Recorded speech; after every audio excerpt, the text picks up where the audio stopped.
Somewhere in there, they generally will do things like steroid injections and try to rely on those for a while. Well, if you look at that, all of those things focus on one thing, and that is symptom reduction. How do we reduce the symptoms? You're in pain. How do we get you out of pain? Well, pain comes from damage, tissue damage. Something's damaged. Otherwise, you wouldn't have pain. There's no symptoms if nothing's damaged. You see what? So then you ask, well, where does the damage come from? The damage comes from something isn't working right. It's called malfunction. So if something's not working right and it causes damage, which is causing symptoms, and you try to cover up the symptoms, you didn't fix the original problem.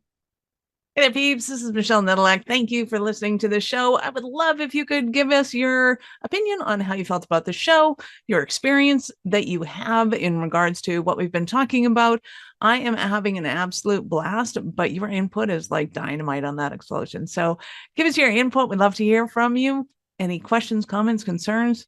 Give us everything you got. We love it. Thanks. I hope you're having an awesome day. Welcome to the Business Ownership Podcast, brought to you by Awareness Strategies, helping you navigate the waters between entrepreneurship and ownership. Hey there, peeps. This is Michelle Nedelak, and I am super glad that you're with us today because I'm here with my most amazing guest, Dr. Greg. Dr. Greg, thank you so much for being here with us today. Absolutely. Happy to be here, Michelle. Appreciate you. Awesome. So give everybody the highlight of who you are and what you do for business. Sure. Well, I graduated when I was 23 as a chiropractic physician. I purchased a practice that was doing about $100,000 in revenue at the time. Had a wife and a 1-year-old daughter when I did that, when I started that practice. So it was one of those sink or swim moments. She quit her job. We moved 2 hours away. We bought a house. And purchased a practice and said, you have to succeed. A couple of years later, we had our second child, and our second child had a lot of a lot of medical issues. He was born with dwarfism, and so that was a shock the day he was born. And so my wife and I had 2 kids, a 2.5-year-old daughter and a newborn son, and he had medical issues, and we're like, now what? And I was the only income, and yeah, and so. Long story short, 15 years into my practice, into my career, we had a lot of interesting experiences because of the dwarfism that he had.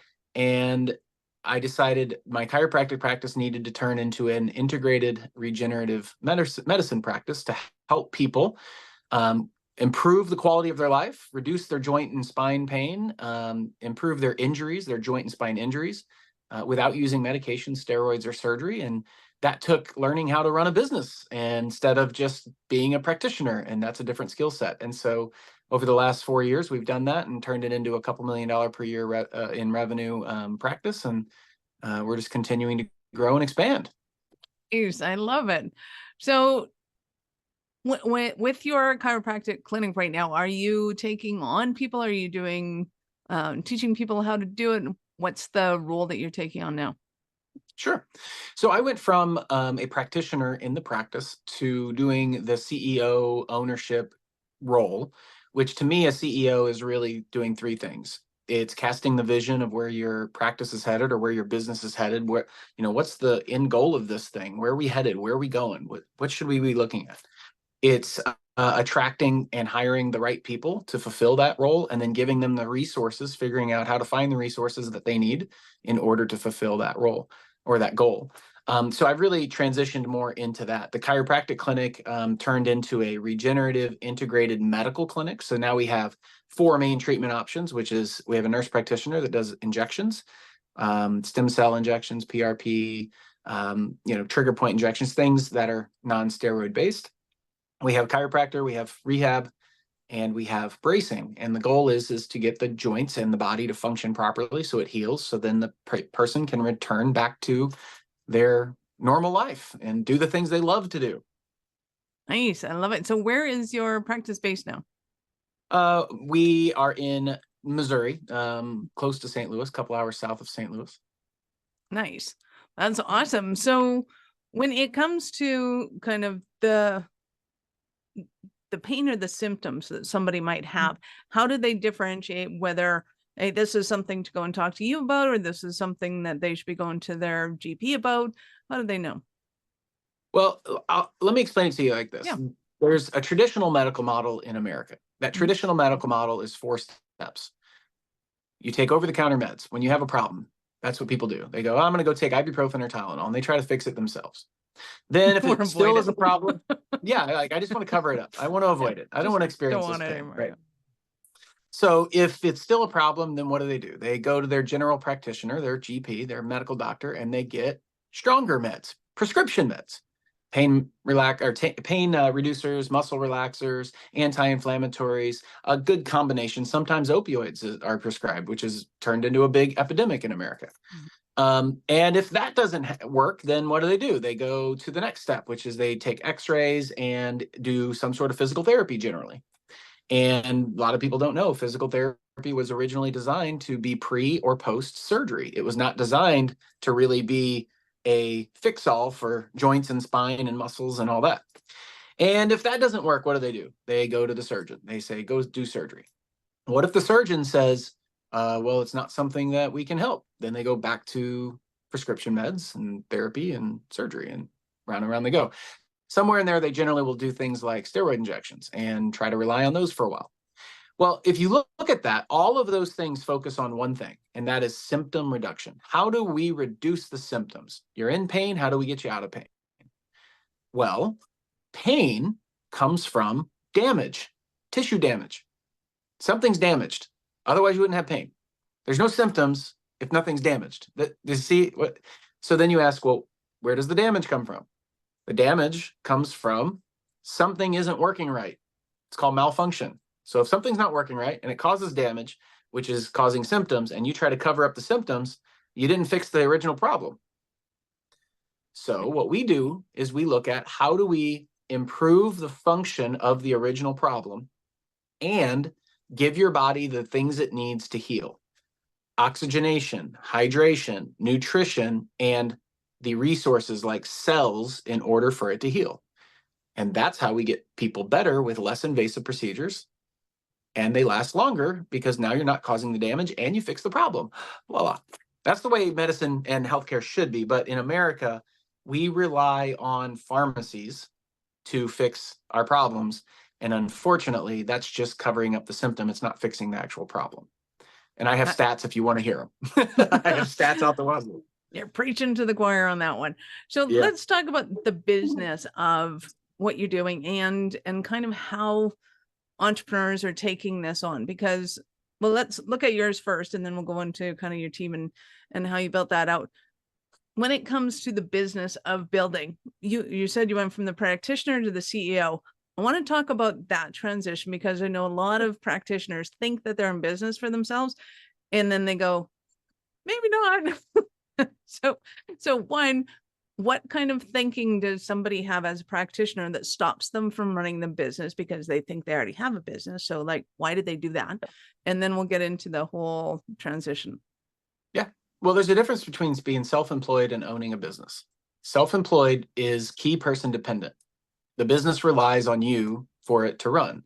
So that's being self-employed. I own a job. Yeah, I can make some better or different decisions and I get a few tax breaks a little bit, but you own a job. Owning a business is you don't have to be there. You walk away for a month, you walk away for 2 months, and the business continues to run. The biggest difference is businesses are reliant upon systems, whereas self-employment is reliant upon a person. That person, it's key person dependent. Both of them rely on people, but do you want the people to have systems to fall back to that are reliable, or do you want the people to fall back to you and you answer all the questions? Like, those are the major differences. All right, so when you go and become a doctor of some sort, you are taught how to do a thing. As a chiropractor, you're taught how to adjust people and pop their backs and necks and stuff, get the joints to move better. As a physical therapist, you're taught how to do physical therapy. As a dentist, you're taught how to be a dentist, how to do dentistry. Orthodontists, you're taught how to do an What does that person do? None of it teaches you how to run a business at all. A business is composed of 5 main parts: operations, finance, human resource, marketing, sales. Do they talk about any of those 5 things in any of those schools I just mentioned? Chiropractic, medical, physical therapy, orthodontist. What was that? Probably not. I haven't been to them, 0. but I'm assuming they're not They there. talk about Zero, none, negative, nada. Of those 5 things, they talk about nothing. Wow. They teach you how to do a thing. A college, the output, the end result. See, a college is a business. The end result of that business is percent of people graduating, and how many of those are successful in their career, meaning how many of them can do the thing that they went to college for. That's the end result. That's their end product, not how much money they made in business. So they don't really focus on that. And you come out and you start a practice, and then you're thrown into this thing. And now you're like, oh, now I need to figure out marketing, and I need to figure out payroll, and I need to figure out how to do the HR and the onboarding and the hiring and the firing and the offloading and onloading. And you just get, it's chaotic. So what did I do? I figured out where I wanted to go. My vision, I wanted to open multiple clinics. How could I open multiple clinics if I couldn't figure out how to run one without me there?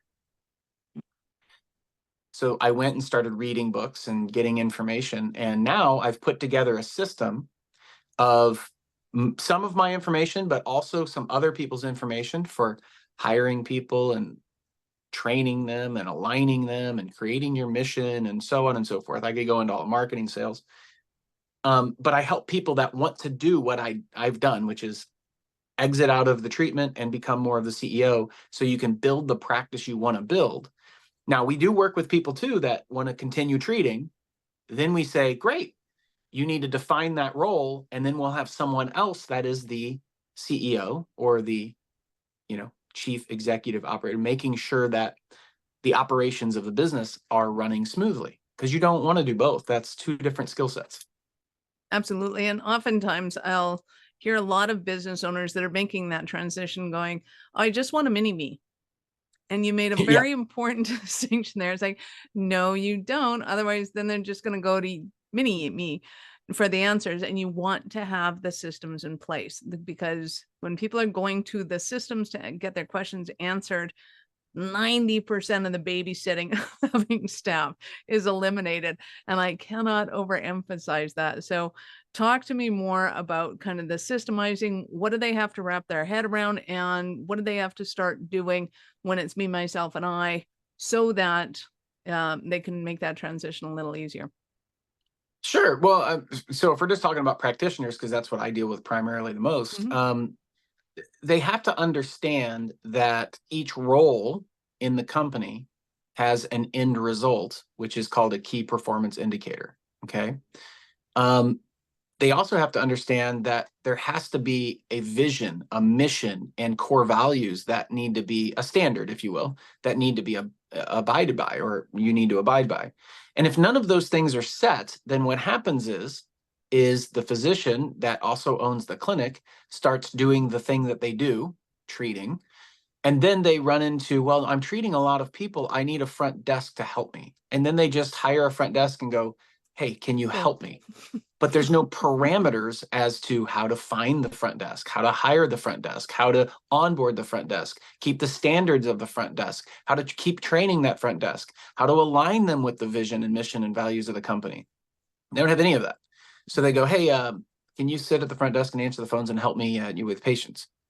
And then that person brings in their own set of ideas and rules and values. And then they go, well, now we need to support that person, and I want to treat more people now that I have help. We need to hire a marketer. And then that person comes in and they have all their own values and rules and thoughts about where the company's headed. And you do that enough times and you end up with chaos. One of my mentors taught me about the SBA in America, Small Business Association, and they have statistical data about businesses in America. There's 31.5 million businesses in America. Only 600,000 of them have more than 12 employees. Did you know that? I did not. Yeah. So most businesses in America, in the tune of, what is that, 30,900,000, and don't call me on my math, but something like that, have 12 or less. Wow. Of the remaining, only 5,600,000 have between 2 and 12. Why? It's because somebody knows how to do a thing, and then they try to hire people, and then they get up to about 10 or 11, and then it's too chaotic. There's too many personalities and too many things going on, and they're just trying to put out fires all day. And that creates chaos. So you have to have an organized structure in order for people to say, okay, let's think about the end result of this position and who would work best to fill that position. And how do I find those people and align them with the company's values and mission and vision?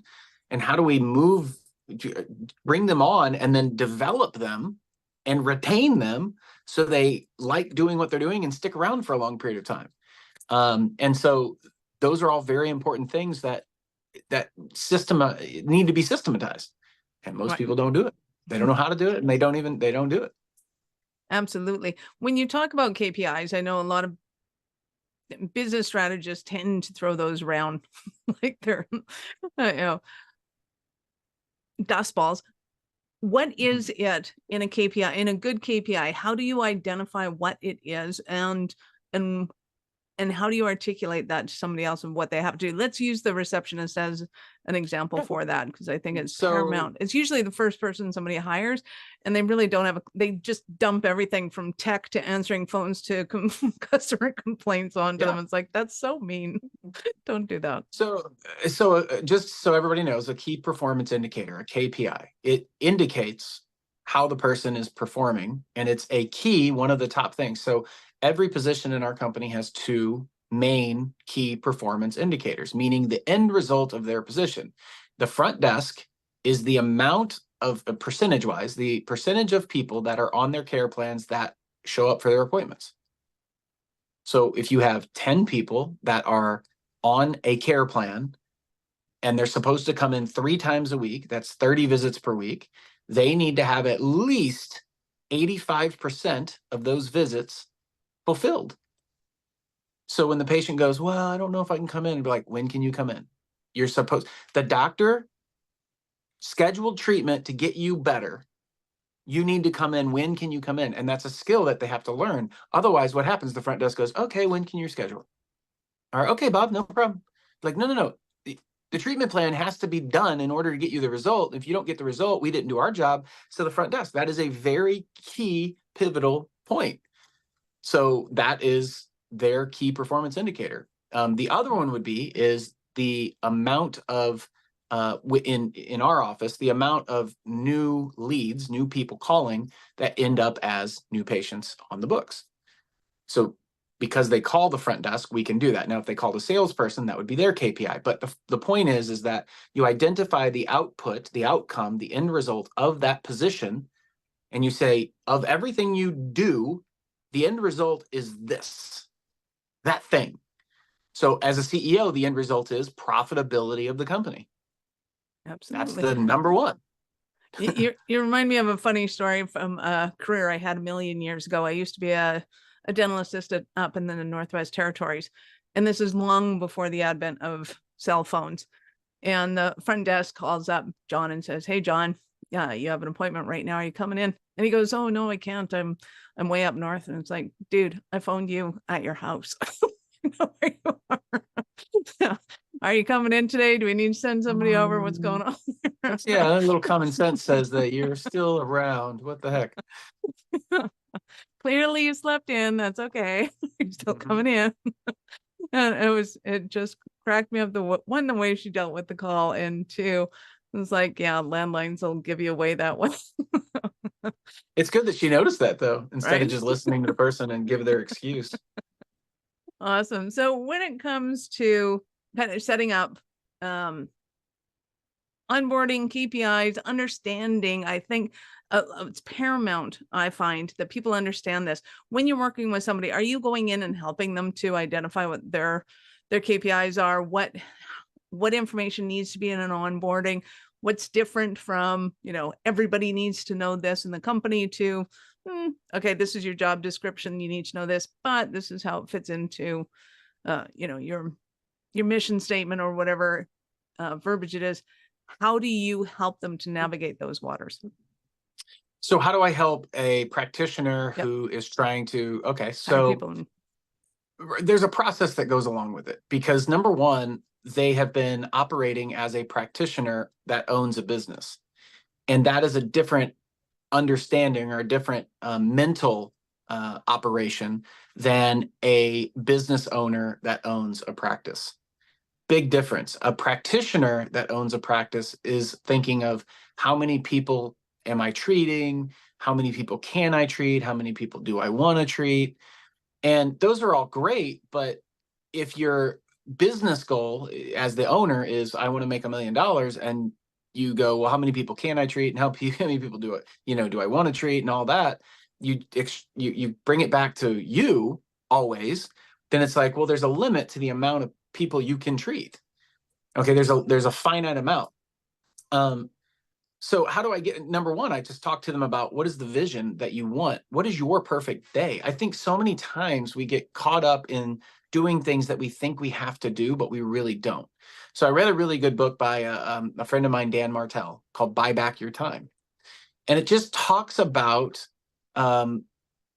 looking at where you spend your time. And I love what he says in that book about, are you spending a majority of your time on things that are productive for the business and light you up, get you excited?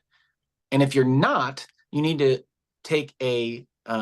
you need to identify where you're spending your time, and just take an assessment of it and go, how much of the stuff am I doing that doesn't get me excited and I don't enjoy doing? And most people, it's like the thing they were taught to do that they like doing, they are now not doing, because they're like, well, I understand that, and I can hire someone to replace me in that. And then I'm doing all this other putting fires out all the time that they shouldn't really be doing, and they don't enjoy doing. So I get them to understand, number one, it's a different mindset. And number two, we create a vision of what their perfect day looks like. What do you actually want? And then once we identify that, we can start building a plan of what needs to happen with all the other stuff, the marketing, the sales, the conversions, the KPIs, the systems, the HR, and the onboarding, and the hiring, and all that other stuff. We can identify and build all that, but you have to figure out, you're the owner. What do you want? Man, I just want to see 30 people a day, and that's all I want to do. I love doing it. I don't want to deal with any of the other stuff. Great. Let's hire someone that is going to control the operations, and we'll build systems for those operations. Perfect.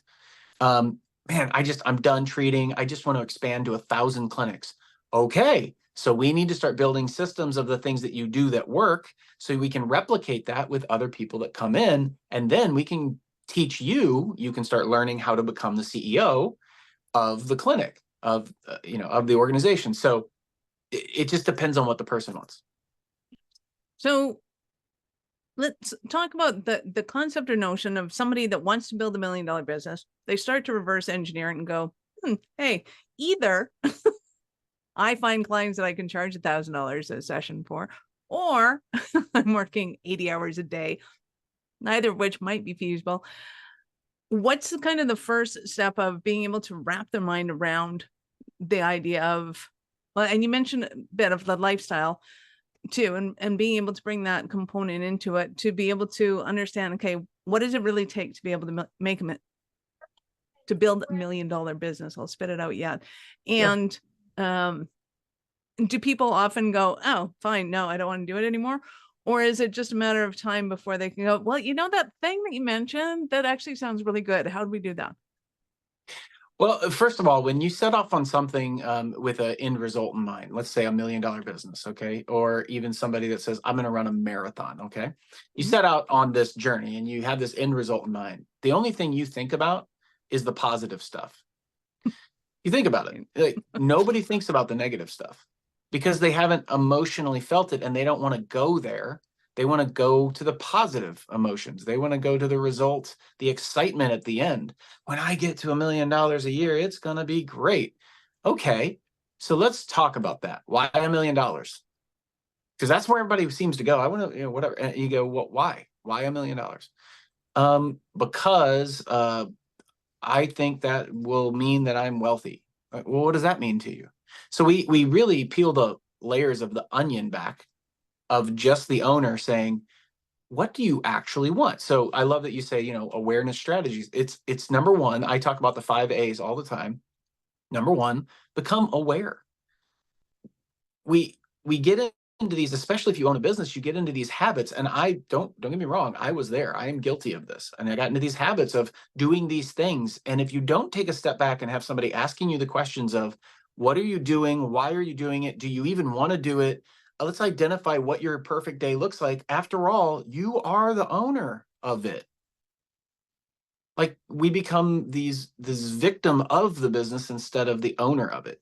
And so the things that you're doing that you think you have to do probably don't have to be done. And so I learned that lesson, like I said, from Dan Martell, but also from John Maxwell. He says, draw a circle and write down the things that you do in the company that only you can do. And everything outside that circle, write down all the other stuff that you do. And then Tony Robbins says to take those and compartmentalize them, put them together in the areas that match, and then delegate those things to someone else that does those things, probably better than you. But you have to become aware of what that even is. And then you have to let go of it. So aware, acknowledge, accept, action plan, attack the action plan. That's the 5-step process. I love it. Well, and I have since learned, since being engaged in the entrepreneurial journey, that there isn't any job that can't be allocated to somebody else and to delegate to it, which makes for a very interesting business plan when you start to look at it that way and go, okay, how do we delegate everything? I want to do nothing. And there is plan for that. There is place for it. And it really is about wrapping your head around it and going, okay, there's still going to be something you have to do about it. But when you really understand that operations can be delegated, you can have a COO. The whole COVID thing to me has been phenomenal because people have discovered the whole fractional C-suites, and that has, I think, brought a certain level of knowledge down into the whole business owner suite. Because I think a lot of people, going back to your original comment, some people love to have just their business. They just love to be able to leave when they want to and come back, book their kids, sporting events off and have that kind of leisure. But a lot of them really want to build a business, but they don't know how.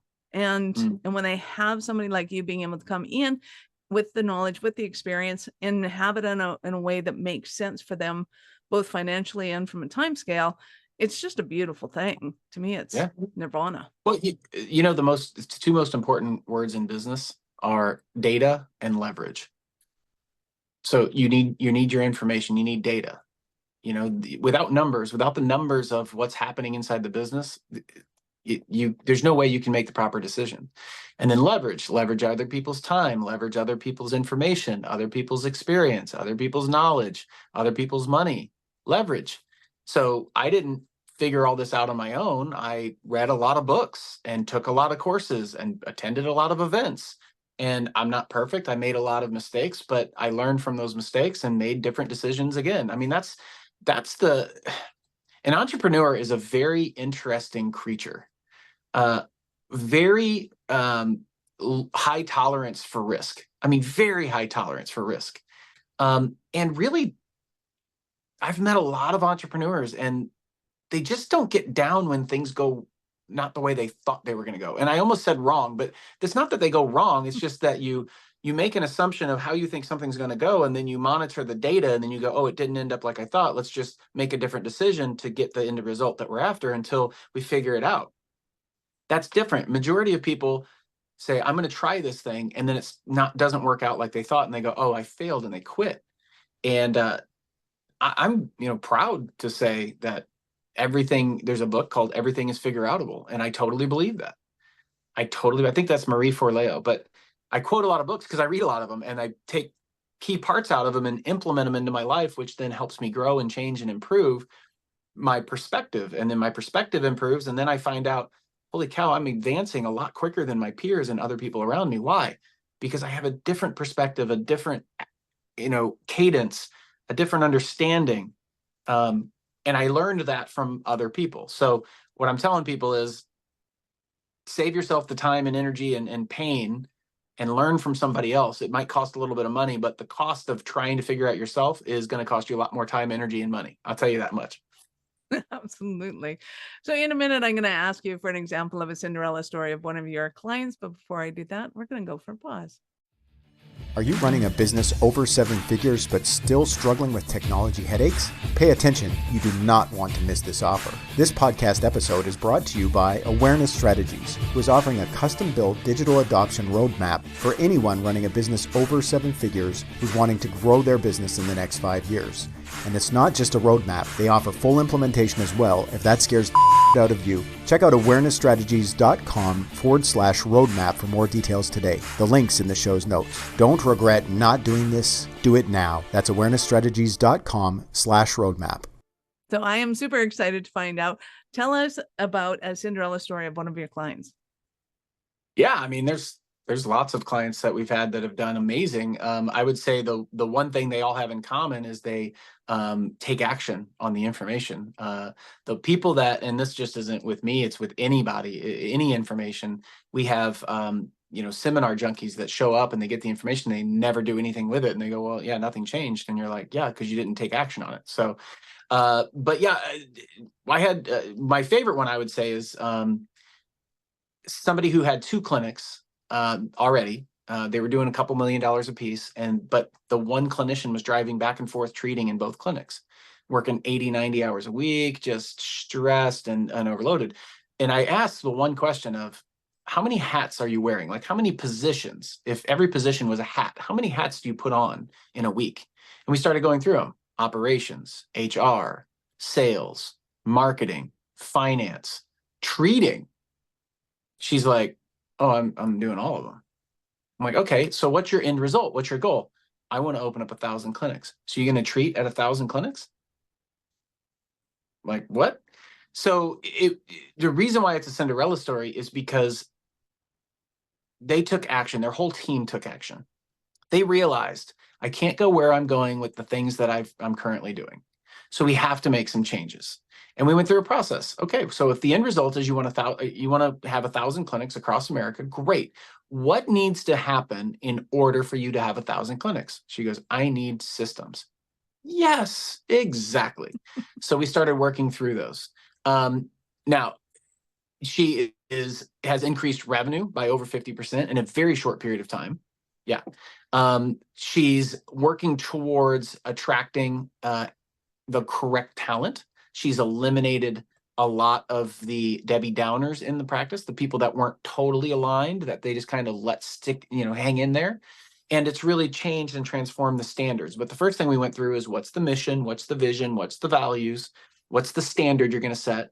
And then let's start showing up. And they started showing up, and they were on time, and the meetings ran the amount of time they were supposed to run, and they took action. And all of a sudden, lo and behold, things started to change, and it started to become better.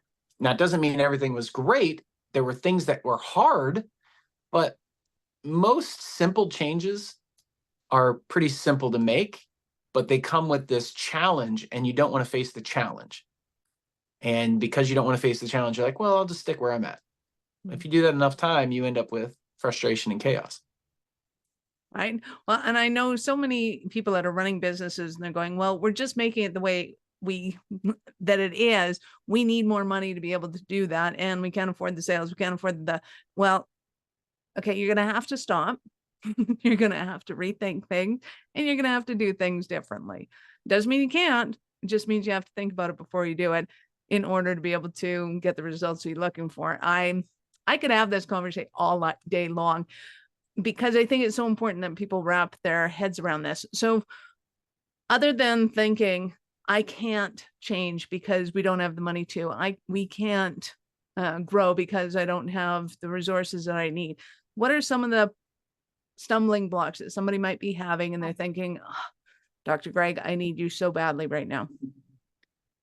Well, first of all, anytime you say the phrase, I can't, whatever, your brain shuts down with the possibility of solutions. So if you're solution oriented, you're always asking, how can we do that? Now, if you have a vision and end result in mind, you can be solution oriented. But if you have no end result, then it's really hard to ask yourself, how can we figure out to go to nowhere? You have to have an end result that you're looking for, and then be very solution oriented. So I would say, number one, I would take note of the things that you're thinking and the things that you're saying, because your thoughts turn into your words and your words turn into your actions. If you are thinking in terms of, well, we can't do that because, anytime that you say because, I would like you to just introspectively think about the phrase that you're about to say or that you said in your head and ask yourself, is that a reason or is that an excuse? Because if you have an end result that you're looking to achieve, a goal that you're looking to achieve, a vision that you have, and you're looking to move toward that vision, and you are obsessed with getting there, there are resources to get there. You just have to ask the right questions, leverage the right things, the right information, the right resources, the right people, whatever. You just have to figure out a way. And if it means enough to you, you'll figure out a way. But if the resistance is too hard, meaning, well, I'll have to change and I don't want to give that up, and I'm scared that I'll fail, and all those things are resistance. If the resistance is too much, then you won't do anything. You won't take action. So I deal with a lot of that. People saying, well, I'm not happy where I'm at, but I don't want to change because at least I can deal with the pain of being where I'm at. So you got to figure out which one's more painful. Is it more painful being where you're at, or is it more painful to go through whatever you need to go through and figure out a way and be resourceful enough to figure out how to get to the result? Because you could be one hire away, you could be one book away, you could be one little piece of information away from having whatever life you want to have, if you just open yourself up to it. And that's where awareness, being aware, comes into play. I love it. And again, preaching to the choir. That's all awesome. So I know our listeners are going to want more from you. How do they start that journey with you? Yeah, the first step is just go to my Instagram, at Dr. Greg Pursley, DrGregPursley. They can go to fixyourbs.com, fixyourbs.com, if they want to go there. There's some information. We took the Fix Your B.S brand, FYBS, and we have, Fix Your Business Systems, Fix Your Belief Systems, Fix Your Balance Sheet. We've just teamed up recently with a company that helps medical providers, physical therapists, chiropractors, and regenerative medicine clinic owners to fix their balance sheet, fix their books, fix their financials, because most people don't know how to read them. They're just very reactive. And it's like, well, is there money in the account or not? You got to have a forecast. You have to have a vision in your financials as well in order to get where you need to go. And the more clarity, the more data you have, the more clear you are, the more likely it is you'll be able to make the right decisions to get there. So you have to pay attention to that. You got to pay attention to your money and where it's going. I learned the hard way. I lost a lot of money not paying attention to it in hopes that it would be fine. And then when it wasn't, I was scared. And that's not where you want to be. And I also understand that you have some resources for people. Yes? Yeah, absolutely. Yeah, if they fit, if they are in alignment with everything that we talked about or anything we talked about, I have a team that can do a business assessment. They can go through all the different parameters I talked about: operations, sales, marketing, finances, and HR, and get an idea of where you're currently at, because you have to become aware. And then once you go through that, you can actually, I'll throw in sitting down with you and doing an action plan, so you can know a plan of what needs to happen. Yeah. Nice. I love it. Absolutely. So we will, of course, have all of Dr. Greg's links in the show notes. So go ahead and scroll down, or to the left or the right, wherever the show notes happen to be. When your device that you're watching, open it up in a new browser, because we're not done yet. So I get to ask you, Dr. Ray, at what point in life did you know you're especially kind of crazy enough to think that you could become an entrepreneur? Well, I've always been that way, apparently, but I didn't realize it until I was like in my late 30s. I didn't realize really what entrepreneurship was. I didn't realize what owning a business was until about my late 30s. But looking back, I mean, when I was 23 and my wife quit her job and we moved 2 hours away from any family, and we had a 1-year-old daughter, and I took over a practice on a loan. So we had a home loan, student loans. My wife had student loans. We had a car loan. We have a house loan, and it's like, well, sink or swim. I mean, that's crazy. You talk about risk tolerance. I didn't even think anything of it. So it's always been like that. I just wasn't aware of it until my late 30s. I always love when entrepreneurs go, well, what if I fail? And go, well, can you get a loan? And they're like, well, yeah, but then I'll be in debt. And I'm like, and Well, what is, some people first of all, start that way. yeah, but They're first working of their all, way up.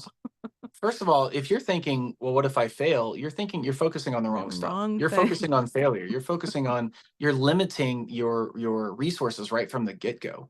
Exactly. So the question isn't what if I fail? The question is, how can I reach my goal?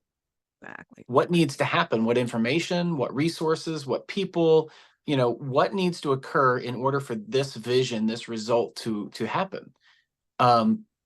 If you're focusing on failure, and defining failure is simply, the way I put it is, it's just stopping. Failure is just quitting. It's giving up. That's the only failure. If you're taking action and you're learning from the things that didn't go the way you thought they were going to go, which is what most people call failure, I just look at it and go, well, that didn't work like I had thought. Why not? Because of these reasons. Now I learned something. Therefore, when I go make the decision the next time, it's less likely to not go the way I want. It's more likely to go the way I want. And the more times you do that, the quicker you get the result you're after. I was watching this interview one time, and it was a billionaire, and the interviewer goes, so how did you become so successful? And he goes, making the right decisions. And the guy goes, well, how did you know to make the right decisions? He goes, by making the wrong decisions and learning from them. Exactly. Well, so I love it. So true. So human. You've been absolutely awesome. Any last words for our peeps? yeah, first thing you need to do is become introspective. Figure out who you are and what you want. Once you figure that out, which might take a little bit of time, but once you figure that out, then you can start building from there. The worst thing to do is just take action and not have a goal, a destination, an end result that you're hoping for. If you're just taking action and hoping to end up somewhere that you're happy with, it's probably not going to happen. So you really got to figure out who you are. And then from there go, okay, well, what do I really want? And then let's start designing your life and your practice and your income and your days to be like you want. And I'm still doing that. I don't think I'll ever end that, but my days are a lot better now than they were, a decade ago, because I paid attention. Beautiful. Thank you so much for your time. I appreciate it immensely, and I know how valuable it is. Absolutely. Thanks for having me, Michelle. Awesome. Peeps, this is Michelle Nedelec. Thank you for being here with us today. Be sure to subscribe to the show and share it with your friends. We love helping entrepreneurs grow. Are you running a business over 7 figures but still struggling with technology headaches? Pay attention, you do not want to miss this offer. This podcast episode is brought to you by Awareness Strategies, who is offering a custom-built digital adoption roadmap for anyone running a business over 7 figures who's wanting to grow their business in the next 5 years. And it's not just a roadmap, they offer full implementation as well if that scares the out of you. Check out awarenessstrategies.com/roadmap for more details today. The link's in the show's notes. Don't regret not doing this. Do it now. That's awarenessstrategies.com/roadmap.